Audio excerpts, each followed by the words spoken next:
Coal block बंदा की विसंगतियों को लेकर ग्रामीणों का प्रदर्शन। 13 मार्च तक समाधान नहीं तो आंदोलन की चेतावनी। सिंगरौली के कोल ब्लॉक बंधा क्षेत्र में भू अर्जन, विस्थापन और पेड़ों की कटाई को लेकर ग्रामीणों ने कलेक्ट्रेट पहुंचकर कलेक्टर, एसपी और वन विभाग को ज्ञापन सौंपा। जिला सरपंच संघ के अध्यक्ष देवेंद्र कुमार पाठक के नेतृत्व में पहुंचे ग्रामीणों ने आरोप लगाया कि मकानों का गलत मूल्यांकन किया गया है और कई पात्र लोगों को अवार्ड सूची से बाहर कर दिया गया है।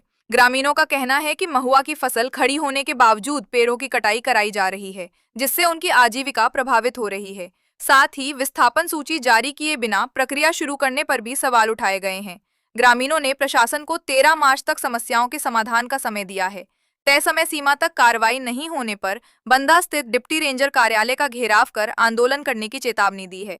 देखिए, अभी हम लोगों ने कलेक्टर साहब को ज्ञापन सौंपा, एसपी साहब को सौंपा, डीएफओ साहब को सौंपने जा रहे हैं। पूरे सिंगरौली जिले में नहीं, पूरे मध्य प्रदेश में एनजीटी माननीय उच्च न्यायालय के आदेश से पेड़ कटाई पे प्रतिबंध लगा हुआ है, लेकिन कोल ब्लॉक में जबरदस्ती माननीय हाई कोर्ट के आदेश का उल्लंघन करके जबरदस्ती पेड़ की कटाई की जा रही है।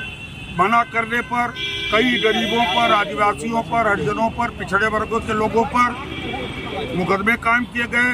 कई आदिवासी गरीबों को जातिगत गालियां दी जा रही हैं, धमकी दी जा रही है।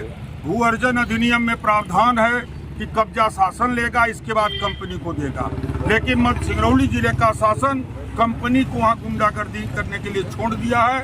इसकी इन सब बातों से दुखी होकर हम लोगों ने कलेक्टर को ज्ञापन दिया, यहाँ दिया, डीएफओ साहब को देंगे कि आप भू अर्जन अधिनियम पढ़ो और उसका पालन करो। यदि मांगे नहीं होती हैं पूरी तो क्या करेंगे? अगला हम लोगों ने इसी में लिख दिया है, यदि आप 12 तारीख तक हमारी इन मांगों का बिंदुवार जवाब नहीं देते हो तो 13 तारीख से हम लोग वन परिक्षेत्र कार्यालय का अनिश्चितकालीन तक और कंपनी ऑफिस का अनिश्चितकालीन तक घेराव करेंगे और कंपनी का पूर्ण बहिष्कार करेंगे। ये हम लोगों ने इसमें लिख करके ज्ञापन और मांग निवेदन से ही काम हमारे देश में प्रजातंत्र है, होते आए हैं। लेकिन ये आपने 25वां ज्ञापन दिया आज। ये सरकार जन विरोधी सरकार, विस्थापित विरोधी सरकार है। जनता की सुनवाई नहीं हो रही है।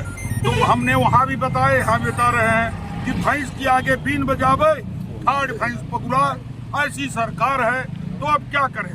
जब हाकिम ही बेईमान हो तो फरियाद किससे?